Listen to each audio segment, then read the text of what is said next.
Well, Dom, that performance described in the end, stubborn, heroic, what words will you use? I'd use the word relentless. It's a word we like to use, and I thought the boys were exactly that. Like every moment of that game, they fought, and I'm so proud of that effort. Fort is defensively they had to be really strong because the scrum was under great pressure, wasn't it? And the set piece, the driving mauls, you couldn't see where the effort was going to come from. But defensively, they just kept themselves in that game. We did. I thought the forwards were dominant in the collision, worked really hard off the ball, and the backs were, saved some tries on the edge. And then we got 2 hold-up tackles, which I love to see, and just the effort levels, the relentlessness and the aggression we saw was absolutely outstanding.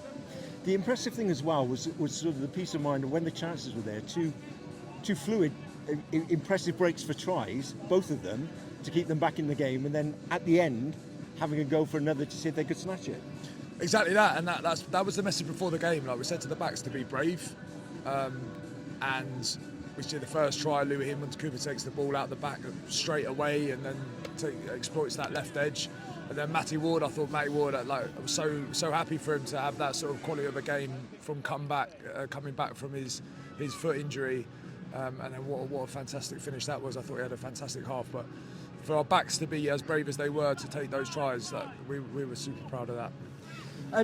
We're here now, and it is, a heroic performance, if you like, was one word that was used. I mean, how do you break that down? What sort of messages? What are the clear positives you're going to be saying to your players next week when you break down and look at it coldly? Well, the game is built on attitude. It's an attitude game, rugby, and George is always very clear on what the players he wants to pick are players that are going to show the Gloucester attitude, and that performance had that in abundance. So that's the first thing we'll review and be proud of. And I don't think we'll go too far from there, to be honest with you. 3 more tries. Other than that, then we would have had the game. 2 good games to pick apart: Exeter away, Newcastle away. Great games for these young kids.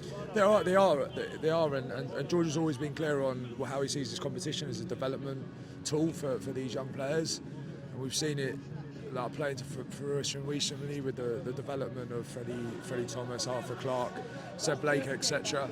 And so hopefully we're seeing the next crop of young Gloucester players in the last few weeks. So yeah, we're just super proud of the effort, the young players and the more experienced players, and they should be really proud of what they've achieved over the last few weeks.